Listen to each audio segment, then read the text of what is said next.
పాకిస్తాన్ ప్రధానికి భారత ప్రధాని మోదీ డైరెక్ట్ వార్నింగ్ ఇస్తున్నారు. ఉగ్రవాదంపై ఉక్కుపాదం మోపుతాము, ఒక్కరిని కూడా భారత్లో ఉండనీయమంటూ కూడా ఏ విధంగానైతే హామీనిచ్చారో ఇప్పుడు దానికి సంబంధించిన ఉగ్రవాదాన్ని ఏర్పారేయడానికి కఠినమైన నిర్ణయాలు తీసుకున్నారు భారత ప్రధాని మోదీ. దీనికి సంబంధించిన బిగ్ బ్రేకింగ్ న్యూస్ ని మనం చూస్తున్నాం. ఉగ్రవాదంపై పాక్ ప్రధానికి మోదీ డైరెక్ట్ వార్నింగ్ ఇచ్చారు. చైనాలో జరుగుతున్న శిఖరాగ్ర సదస్సు వేదికగా మోదీ ఈ వార్నింగ్ ఇచ్చారు.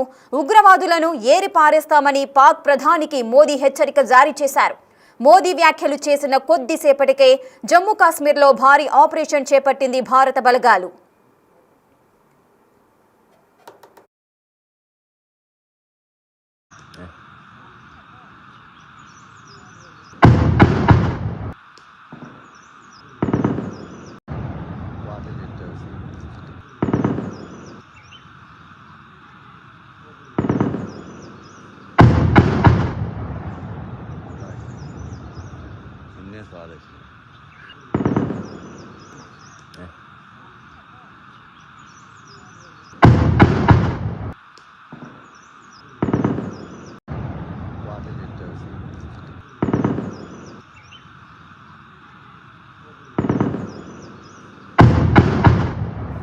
ఇక ఉగ్రవాదంపై పాక్ ప్రధానికి మోదీ డైరెక్ట్ వార్నింగ్ ఇస్తున్నారు.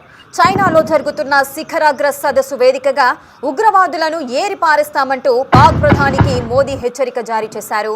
ఉగ్రవాదులను ఏరి పారేస్తామని పాక్ ప్రధానికి మోదీ హెచ్చరిక జారీ చేసిన కొద్దిసేపటికే జమ్మూ కాశ్మీర్లో భారీ ఆపరేషన్ చేపట్టాయి భారత బలగాలు. అటు బాలాకోట్లో ఉగ్రవాదులను ఏరి పారేస్తున్నాయి భారత ఆర్మీ. బలగాలకు ఉగ్రవాదులకు మధ్య కాల్పుల మోత మోగుతోంది. 5 ఉగ్రవాదులను కాల్చి చంపినట్లుగా ఆర్మీ చెప్పింది. కానీ దాడులపై అధికారికంగా మాత్రం ఇంతవరకు కూడా ప్రకటన రాలేదు. చైనాలో పాకిస్తాన్ ప్రధానిని ఏమాత్రం పట్టించుకోలేదు మోదీ. సో దానికి సంబంధించిన విజువల్స్ కూడా మనము బిగ్ టీవీ స్క్రీన్ పైన మనం డిజిటల్ ఎక్స్క్లూజివ్లో చూడొచ్చు. చైనాలో శిఖరాగ్ర సదస్సు జరుగుతోంది. ఈ సదస్సుకు అటు చైనా ప్రధాని జిన్పింగ్తో పాటు మోదీ కూడా హాజరయ్యారు. అక్కడ భారత ప్రధాని మోదీ అదేవిధంగా అక్కడ ఉన్న వాళ్ళందరితో కూడా మాట్లాడుతూ ముందుకు వెళ్తున్న దృశ్యాలు మనము డిజిటల్ ఎక్స్క్లూజివ్గా చూస్తున్నాము. ఆ శిఖరాగ్ర సదస్సులో పాక్ ప్రధాని అక్కడ నించొని ఉండడాన్ని కూడా మనం గమనించవచ్చు. ఆయన చేతులు కట్టుకొని సైలెంట్గా నించున్నారు, ఎవ్వరితో మాట్లాడకుండా. ఎందుకు అంత దీనంగా నించున్నారు అంటూ కూడా చాలా ట్రోల్స్ కూడా వస్తున్నాయి. సో అక్కడ ఉన్న పాక్ ప్రధానిని భారత ప్రధాని మోదీ ఏమాత్రం పట్టించుకోకుండా చాలా బిజీగా ఉండి మాట్లాడుతూ వెళ్ళిపోతున్న దృశ్యాలు కూడా మనం చూడొచ్చు. సో పాక్ ప్రధాని ఏ విధమైన ఉగ్రవాదాన్ని ఏ విధంగా పెంచి పోషిస్తున్నారు, దానికి ఎందుకు అడ్డుకట్ట వేయట్లేదు అని చాలా విమర్శలు వస్తున్న నేపథ్యంలో ప్రజెంట్ ఆ దృశ్యాలు మాత్రము వైరల్గా మారుతున్నాయి. ఉగ్రవాదంపై పాక్ ప్రధానికి మోదీ అయితే డైరెక్ట్ వార్నింగ్ ఇస్తున్నారు. చైనాలో జరుగుతున్న శిఖరాగ్ర సదస్సు వేదికగా ఉగ్రవాదులను ఏరి పారేస్తామని పాక్ ప్రధానికి మోదీ హెచ్చరికలు జారీ చేశారు. మోదీ వ్యాఖ్యలు చేసిన కొద్దిసేపటికే జమ్మూ కాశ్మీర్లో భారీ ఆపరేషన్ చేపట్టాయి భారత బలగాలు. బాలాకోట్లో ఉగ్రవాదులను ఏరి పారేస్తున్నాయి భారత బలగాలు. దీనికి సంబంధించిన పూర్తి డీటెయిల్స్ మా ప్రతినిధి శివ అందిస్తారు. శివ, అటు జమ్మూ కాశ్మీర్లో భారీ ఆపరేషన్ చేపట్టాయి భారత బలగాలు. సో దీనికి సంబంధించిన పూర్తి డీటెయిల్స్ ఏంటి? రైట్ రేఖ, జమ్మూ కాశ్మీర్ లో భారత భద్రతా బలగాలు ఉగ్రవాదుల ఏర్వేతకు సంబంధించి సెర్చ్ ఆపరేషన్ కొనసాగిస్తున్నాయి. ఒకవైపు ప్రధాని నరేంద్ర మోడీ విదేశీ పర్యటన భాగంగా ఈ రోజు చైనాలో ఇటు పాక్ ఉగ్రవాదం సంబంధించి పాకిస్తాన్ కు ప్రధాని నరేంద్ర మోడీ డైరెక్ట్ వార్నింగ్ ఇచ్చారు. చైనాలో జరుగుతున్న శిఖరాగ్ర సదస్సు వేదికగా కూడా ఉగ్రవాదులను ఏరి పారేస్తామంటూ కూడా మోదీ హెచ్చరికలు జారీ చేశారు. అదే సభలో ఇటు పాకిస్తాన్ ప్రధానమంత్రి షహబాజ్ షరీఫ్ కూడా అదే సభలో ఉన్నారు. ఆయన ఉన్న సమయంలోనే ఆయన కీలక వ్యాఖ్యలు చేశారు. మోదీ ఈ కీలక వ్యాఖ్యలు చేసిన కొద్దిసేపటికే జమ్మూ కాశ్మీర్ లో భారీ ఆపరేషన్ చేపట్టింది భారత భద్రతా బలగాలు. ఇటు బాలాకోట్ లో ఉగ్రవాదులను భారత ఆర్మీ ఏరిపారేస్తున్నారు. బలగాలకు ఉగ్రవాదులకు మధ్య కాల్పుల మోత అంటే ఎన్కౌంటర్ జరిగింది. కాల్పులు ప్రతికారాలు జరిగిన నేపథ్యంలో 5 ఉగ్రవాదులను భారత ఆర్మీ కాల్చి చంపింది. దాడులపై అధికారికంగా ఇంకా ఇటువంటి ప్రకటన అనేది భారత ఆర్మీ చేయలేదు. ఇక చైనాలో పాకిస్తాన్ పై ఏమాత్రం పట్టించుకోలేదు. అంటే ఒకవైపు పుతిన్, రష్యా అధ్యక్షుడు పుతిన్, అలాగే ప్రధాని మోడీ మాట్లాడుకుంటూ వెళ్తుంటే ఆ పక్కనే ఉన్న షహబాజ్ షరీఫ్ ను ఏమాత్రం ప్రధాని నరేంద్ర మోడీ పట్టించుకోలేదు. అయితే గత కొన్ని రోజులుగా కూడా ఉగ్రవాదంపై ఉక్కుపాదం మోపుతామంటే ఎప్పుడైతే బైసరన్ వ్యాలీలో ఇటు భారత్ కు సంబంధించిన 26 మంది టూరిస్టులను కాల్ చంపారు. అప్పటి నుంచి కూడా ఉగ్రవాదాన్ని కోకటి వేళ్లతో పెకిలించేస్తామంటూ కూడా ప్రధాని నరేంద్ర మోడీ వారికి హెచ్చరికలు జారీ చేశారు. ఎవరైతే ఉగ్రవాదులు ఉన్నారో వారికి ఆశ్రయం ఇస్తున్న వారిని కూడా కోకటి వేళ్లతో పెకిలించేస్తామన్నారు. దానికి అనుగుణంగానే అంటే ఇటు ఆపరేషన్ సింధూర్ పేరుతో పాకిస్తాన్ లో ఉన్న పాక్ ఆక్రమిత కాశ్మీర్ కానీ ఇటు పాకిస్తాన్ లో ఉన్న ఏదైతే ఉగ్రవాద కార్యకలాపాలు కొనసాగించే షెల్టర్స్ ఏవైతే ఉన్నాయో దానికి సంబంధించిన వాటిపై మొత్తం 22 ప్రాంతాలు గుర్తించినప్పటికీ కూడా దానిలో 9 ప్రాంతాల్లో మొత్తం ఉగ్రవాద కార్యకలాపాలు కొనసాగించే ప్రాంతాలను మట్టుబెట్టిన పరిస్థితి కనిపిస్తుంది. దాంట్లో దానికి సంబంధించిన ఉగ్రవాదులు కానీ కీలక ఉగ్రవాద నేతలను కూడా హతమార్చారు. ఇక దాని తర్వాత ఆపరేషన్ సింధూర్ అలాగే ఇతర పేర్లతో ఈ ఆపరేషన్ కి సంబంధించిన అనేక ఉగ్రవాద సంస్థలకు సంబంధించి జైషే మహమ్మద్ కానీ లష్కర్ ఏ తోయిబా అలాగే టిఆర్ఎఫ్ ద రెసిడెంట్ ఫ్రంట్ ఏదైతుందో దానికి సంబంధించి కానీ వారందరికి సంబంధించిన ఉగ్రవాదులందరినీ కూడా ఒక్కొక్కరిగా ఏరివేస్తున్నారు. సంయుక్తంగా ఇటు సిఆర్పిఎఫ్ జమ్మూ కాశ్మీర్ పోలీసులు భారత భద్రతా బలగాలు సంయుక్తంగా సెర్చ్ ఆపరేషన్ నిర్వహిస్తూ ఎక్కడైతే ఉగ్రవాదులు వారికి తారసపడుతున్నారో వారిని పట్టుకునే ప్రయత్నం చేస్తున్న నేపథ్యంలో ఉగ్రవాదులు కూడా తప్పించుకునే క్రమంలో భారత భద్రతా బలగాలపై కాల్పులు జరుపుతున్న ప్రతిగా భారత భద్రతా బలగాలు కాల్పులు జరిపిన నేపథ్యంలో ఇటు ఉగ్రవాదులు ఈ రోజు జరిపిన దాడుల్లో 5 ఉగ్రవాదులు చనిపోయారు. మరింత మంది ఉగ్రవాదులు అక్కడ నక్కి ఉన్నారనే సమాచారంతో నిఘా వర్గాల సమాచారంతో భారత భద్రతా బలగాలు జమ్మూ కాశ్మీర్ పోలీసులు అలాగే సిఆర్పిఎఫ్ జవాన్లు వీరందరూ కూడా సంయుక్తంగా సెర్చ్ ఆపరేషన్ నిర్వహిస్తున్నారు. మరింత మంది ఉగ్రవాదులు ఉన్నారనే సమాచారంతోనే వారిని కూడా ఏరివేసే క్రమంలోనే ఈ సెర్చ్ ఆపరేషన్ కొనసాగిస్తున్నారు కనిపిస్తుందంటే. శివ, ఇటు జమ్మూ కాశ్మీర్ లో భారీ ఆపరేషన్ తర్వాత ప్రెస్ మీట్ పెట్టే అవకాశాలు ఏదైనా ఉంటాయా? అంటే బహిరంగంగా ఒక ప్రకటన విడుదల చేసే అవకాశాలు ఉంటాయా ఇంతమంది ఉగ్రవాదులను మేము హతం చేశాము అని? రైట్, డెఫినెట్ గా దీనికి సంబంధించి చినార్ కాప్స్ ఆర్మీ అని ఒక ట్విట్టర్ హ్యాండిల్ ఉంటుంది. ఆర్మీకి సంబంధించి భారత ఆర్మీకి సంబంధించి వారు ఒక ట్వీట్ చేసే అవకాశం అయితే అధికారికంగా చేసే అవకాశం అయితే కనిపిస్తుంది. అంటే ఇప్పటివరకు సమాచారం ప్రకారం 5 కూడా చనిపోయారని ప్రధానంగా తెలుస్తుంది. దాంట్లో మరి భారత ఆర్మీకి ఏమన్నా ప్రతిగా కాల్పులు గాయాలయ్యాయా, ఇంకా ఉగ్రవాదుల మృతుల సంఖ్య దీంట్లో ఇంకేమైనా పెరిగే అవకాశం ఉందా ఏంటి అనేది కూడా మరి కాసేపట్లోనే అధికారికంగా ఒక ప్రకటన అయితే వచ్చే అవకాశం అయితే కనిపిస్తోంది. రేఖ. ఎస్ శివ, మనం చూడొచ్చు చైనాలో జరుగుతున్న శిఖరాగ్ర సదస్సులో మనం విజువల్స్ లో కూడా చూస్తున్నాము. పాక్ ప్రధాని ఎందుకు అంత సైలెంట్ గా నించొని ఒక పక్కన ఆయన మాత్రమే ఒంటరిగా నించున్న దృశ్యాలు మనకు ఆసక్తిగా కనిపిస్తున్నాయి. ఎందుకు అతను ఆ విధంగా నించున్నారు అంటే ఏమని భావించవచ్చు?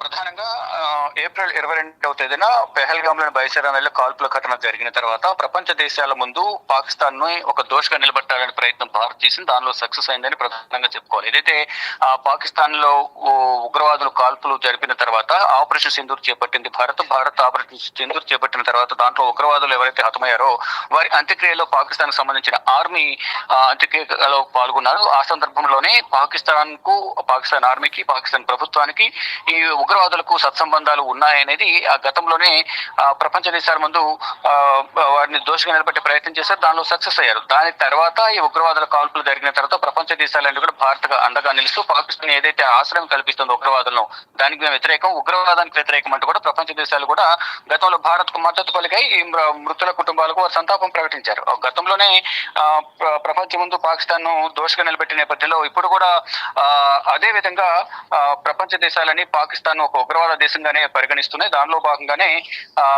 ఇప్పుడు కూడా అంటే ఆ సదస్సులో పాల్గొన్నప్పటికీ ఫార్మల్ గా అందరూ మాట్లాడుకున్నప్పటికీ కూడా అంతర్గతంగా మాత్రం పాకిస్తాన్ పైన ఒక ముద్ర అనేది పాకిస్తాన్ ఉగ్రవాద దేశం అనేది ముద్ర పడిపోయింది. దానిలో భాగంగానే చాలా మట్టుకు అక్కడ వచ్చిన ప్రపంచ దేశాలన్నీ కూడా పాకిస్తాన్ కొంత దూరం పెట్టినట్టు తెలిసింది. దానిలో భాగంగానే ఆయన అసంతృప్తిగా ఉన్నారు. పాకిస్తాన్ ప్రధానమంత్రి షహబాజ్ షరీఫ్ అనేది కూడా కొంత ప్రచారం జరుగుతుంది. దానిలో భాగంగానే ఒకవైపు రష్యా అధ్యక్షుడు అలాగే భారత ప్రధాని ఇద్దరు నడుచుకుంటూ వెళ్తున్నప్పటికీ అక్కడ షహబాజ్ షరీఫ్ అక్కడ చూస్తూ ఉన్నారు. మాట్లాడే ప్రయత్నం చేసినప్పటికీ కూడా అక్కడ ఎవరు ఆయనతో మాట్లాడిన పరిస్థితి కనిపిస్తూ ఉంటుంది. మొత్తంగా చూసుకుంటే ఏదేమైనప్పటికీ ఈ బైసరన్ వ్యాలీలో ఉగ్రవాదులు ఏదైతే కాల్పులు జరిపారో అప్పటి నుంచి కూడా పాకిస్తాన్ పైన ఒక ఉగ్రవాద దేశంగా ఉగ్రవాద కార్యకలాపాలను పెంచి పోషించే దేశంగా కూడా ముద్రపడిన నేపథ్యంలో ప్రపంచ దేశాలను కూడా అదే దృష్టితో ప్రజెంట్ చూస్తున్నాయి. దానిలో భాగంగానే కొంత ఒంటరిగా చేసే ప్రయత్నం అయితే ఈ రోజు చైనాలో జరిగినట్లుగా కూడా తెలుస్తోంది. శివ, అదే విధంగా ఇప్పుడు పాకిస్తాన్ ప్రధాని షహబాజ్ షరీఫ్ కొన్ని వ్యాఖ్యలు అయితే చేశారు. సింధు జలాలతో పాటు అటు పీఓకేని కూడా దీనిపైన ఎటువంటి సందిగ్ధత ఉన్నదో వాటన్నిటిని గురించి కూడా భారత్తో మేము కూర్చొని మాట్లాడుకుంటాము అంటూ కూడా ఆ విషయాలన్నీ కూడా సాల్వ్ చేసుకుంటాము అంటూ కూడా కొన్ని న్యూస్ అయితే బయటకు వస్తున్నాయి. సో దీనికి సంబంధించి ఇవన్నీ నిజమేనా, అసలు ఏం జరిగింది, ఈ వార్తలు బయటికి రావడానికి గల కారణాలు ఏంటి? రైట్, గతంలో కూడా ఈ సింధు జలాలకు సంబంధించి ఆపేస్తామని తెలిపిన నేపథ్యంలో ప్రధాని నరేంద్ర మోడీని ఉద్దేశించి లష్కర్ తోయిబా కానీ జైషే మహమ్మద్ సంబంధించిన ఉగ్రవాదులు నీటిని ఆపేస్తే గనక దాంట్లో మీ రక్తాన్ని పారిస్తామనే ఒక వివాదాస్పద వ్యాఖ్యలు చేశారు. ఒకవేళ పాకిస్తాన్ తో మాట్లాడాల్సి వస్తే సింధు జలాలపై మాట్లాడే ప్రసక్తే ఉండదు. ఉగ్రవాదానికి సంబంధించి ఏమైనా ఫర్దర్ గా ఏమైనా ముందుకు వెళ్తే కనుక, అంటే ఇప్పుడు ప్రజెంట్ కాల్పుల విరమణ ఒప్పందం అనేది కొనసాగుతుంది కాబట్టి ఒకరిపై ఒకరు కాల్పులు జరుపుకునే అవకాశం ఉండదు అనేది ప్రధాని చెప్తున్నారు. ఎవరైతే ఉగ్రవాదులు ఉన్నారో ఉగ్రవాదులు ఏవైతే కొనసాగుతుంటుంది భారత ప్రభుత్వం తెలియజేసింది. దానిలో భాగంగానే జమ్మూ కాశ్మీర్ లో ఎక్కడెక్కడ ఉగ్రవాదులు నక్కి ఉన్నారనేది మొత్తం పసిగట్టి ఆపరేషన్ మహాదేవ్ గానీ ఇలా ఈ ఆపరేషన్స్ అన్ని కూడా కొనసాగిస్తున్నారు. ఆపరేషన్ మహాదేవ్ ముగిసింది, తర్వాత వేరే ఆపరేషన్ కంటిన్యూ చేశారు. దానిలో కూడా ఉగ్రవాదులు ఏరివేశారు. మళ్ళీ ఇప్పుడు కూడా చైనా భారత ప్రధానమంత్రి నరేంద్ర మోడీ చేసిన వ్యాఖ్యల తర్వాత మరొక 5 ఉగ్రవాదులు ఏరివేత కార్యక్రమం అనేది కొనసాగుతోంది. ఇప్పుడు కూడా ఈ సింధు జలాలకు సంబంధించి ఎట్టి పరిస్థితులు వెనకడుగు వేసేది లేదనేది భారత ప్రధాని నరేంద్ర మోడీ తెలియజేశారు. అంటే 1969 లో అప్పటి ప్రధానమంత్రి ఉన్న సమయంలో జవహర్లాల్ నెహ్రూ సమయంలో ఈ నీటి ఒప్పందం అనేది గతంలో జరిగింది. కానీ ఇప్పుడు ఒప్పందం అనేది కంటిన్యూ అవుతోంది. కానీ ఇప్పుడు ఈ కాల్పులు తెగబడిన నేపథ్యంలో భారత్ అన్ని విధాల వాటి సత్సంబంధాలు, ఈ ట్రేడ్ కి సంబంధించి కానీ, బిజినెస్ సంబంధించి కానీ, ఇతర అన్ని వ్యాపార సంబంధాలు కానీ, ఇటు వాటర్ సంబంధించి కానీ అన్ని కూడా తెగనెంపులు చేసుకోవాలని భారత ప్రభుత్వం భావించింది. అదేవిధంగా కొనసాగుతోంది. కానీ ఇప్పుడు వాటర్ లేక కొంత వివాదాన్ని కొనసాగుతుంది. పాకిస్తాన్ లో అధికార విపక్షాల మధ్య యుద్ధం నడుస్తోంది. మరోవైపు సొంత దేశంలోనే అంతర్యుద్ధాన్ని ఎదుర్కోవాల్సిన పరిస్థితి కనిపిస్తా ఉంది. ఎవరైతే ఇతర ఉగ్రవాద సంస్థలు ఎవరైతే ఉన్నారో వారికి అగ్నెస్ట్ గా ఉన్న వారందరూ కూడా పాకిస్తాన్ ప్రభుత్వానికి ఆర్మీకి వ్యతిరేకంగా వారు పనిచేస్తూ ఉన్న పరిస్థితి కనిపిస్తోంది. ఈ నేపథ్యంలోనే ఈ ముప్పేట దాడిని ఎదుర్కోలేక ఇటు భారత్ తోనే సయోధ్యకు వచ్చి వాటర్ అనేది సింధు జలాలని తీసుకువెళ్లాలనే ప్రయత్నాలు అయితే జరుగుతున్నాయి. దానికి సంబంధించి అయితే ఎక్కడ కూడా అధికారికంగా మాట్లాడినట్టయితే లేదు. కానీ కొంత ప్రచారం అయితే జరుగుతుంది. దానికి సంబంధించి పాకిస్తాన్ కానీ, పాకిస్తాన్ ప్రభుత్వం వారందరూ కూడా అధికారిక ప్రకటన చేసిన తర్వాత భారత ప్రభుత్వంతో కానీ, విదేశాంగ శాఖతో కానీ చర్చించిన తర్వాత దాని గురించి కూర్చొని మాట్లాడుకుంటారా, ఏం చేస్తారనేది కూడా వేచి చూడాల్సింది. కానీ ఎట్టి పరిస్థితుల్లో మాట్లాడే ప్రసక్తే లేదనేది భారత ప్రభుత్వం చెబుతుంది. ముందు ఏదైతే మేము చెప్పామో ఉగ్రవాదాన్ని ఎరివేస్తాము, ఈ సింధు నది జలాలను ఆపేస్తామని ఏదైతే ఉందో అదే కంటిన్యూ అవుతుంది అనేది భారత ప్రభుత్వం చెబుతోంది. మరి పాకిస్తాన్ మాత్రం చర్చిస్తాము దాని మీద అని చెప్తుంది కాబట్టి ఫర్దర్ గా దానికి సంబంధించి అధికారిక ప్రకటన అయితే రావాల్సి ఉంది. Right, thank you Shiva, thanks for the details. Right, ఉగ్రవాదంపై పాక్ ప్రధాని మోదీ డైరెక్ట్ వార్నింగ్ అయితే ఇస్తున్నారు. అటు చైనాలో జరుగుతున్న శిఖరాగ్ర సదస్సు వేదికగా ఈ వ్యాఖ్యలు చేశారు. ఉగ్రవాదులను ఏరి పారేస్తామంటూ పాక్ ప్రధానికి మోదీ హెచ్చరిక జారీ చేశారు. మోదీ వ్యాఖ్యలు చేసిన కొద్దిసేపటికే అటు జమ్మూ కాశ్మీర్లో భారీ ఆపరేషన్ చేపట్టాయి భారత బలగాలు. బాలాకోట్లో ఉగ్రవాదులను ఏరిపారేస్తున్నాయి. బలగాలకు ఉగ్రవాదులకు మధ్య కాల్పుల మోత మోగుతోంది. 5 ఉగ్రవాదులను కాల్చి చంపారు ఆర్మీ. కానీ దాడులపై అధికారికంగా మాత్రం ఎటువంటి ప్రకటన అయితే జారీ చేయలేదు. ఇక చైనాలో పాకిస్తాన్ ప్రధానిని ఏమాత్రం పట్టించుకోలేదు మోదీ.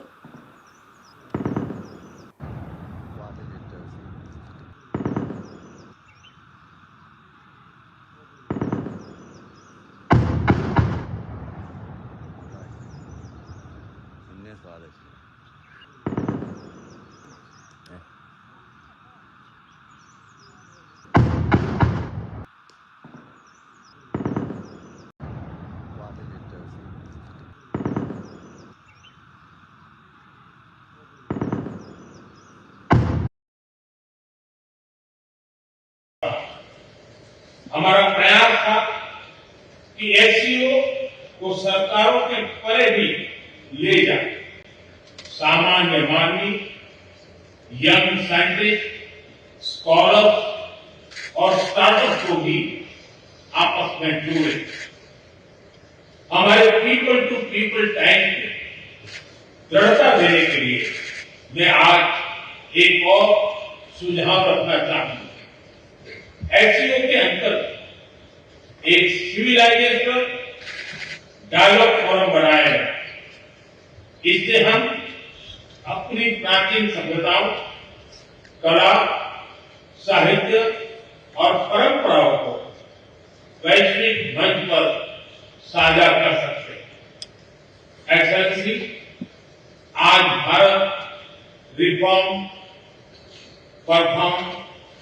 ट्रांसफॉर्म के मूल मंत्र पर आगे बढ़ रहा है। कोविड हो या वैश्विक आर्थिक अस्थिरता, हमने हर चुनौती को अवसर में बदलने का प्रयास किया है। हम लगातार वाइड रेंजिंग रिफॉर्म पर काम कर रहे हैं। इसे देश में विकास के साथ साथ अंतर्राष्ट्रीय सहयोग के लिए भी नए अवसर खुल रहे हैं। मैं आप सभी को भारत की विकास यात्रा से जुड़ने के लिए आमंत्रित करता हूं। एक्सेलेंसी, यह खुशी की बात है कि एससीओ भी समय के अनुरूप इवॉल्व हो रहा है। ऑर्गेनाइज्ड क्राइम, ड्रग ट्रैफिकिंग और साइबर सिक्योरिटी जैसी समकालीन चुनौतियों से निपटने के लिए 4 नए केंद्र बनाए जा रहे हैं। हम इस रिफॉर्म ओरिएंटेड माइंडसेट का स्वागत करते हैं। वैश्विक संस्थानों रिफॉर्म के लिए एससीओ सदस्य आपसी सहयोग बढ़ा सकते हैं। संयुक्त राष्ट्र की 80वीं वर्षगांठ के अवसर पर हम एकमत होकर यूएन रिफॉर्म का आह्वान कर सकते हैं। ग्लोबल साउथ की आकांक्षाओं को आउटडेटेड फ्रेमवर्क में कैद रखना भावी पीढ़ियों के प्रति घोर अन्याय है। नई पीढ़ी के बहुरंगी सपनों को हम पुराने जमाने की ब्लैक एंड व्हाइट स्क्रीन पर नहीं दिखा सकते। स्क्रीन बदलनी ही होगी। एचसीओ मल्टीलेटरलिज्म और इंक्लूसिव वर्ल्ड ऑर्डर का मार्गदर्शक बन सकता है। मुझे खुशी है कि इस महत्वपूर्ण विषय पर आज एक स्टेटमेंट जारी किया जा रहा है। एक्सेलेंसी, हम सभी पार्टनर्स के साथ समन्वय और सहयोग के साथ आगे बढ़ रहे हैं। मैं एससीओ के अगले अध्यक्ष किर्गिस्तान के राष्ट्रपति और मेरे मित्र प्रेसिडेंट जपारोव को शुभकामनाएं देता हूं। बहुत बहुत धन्यवाद।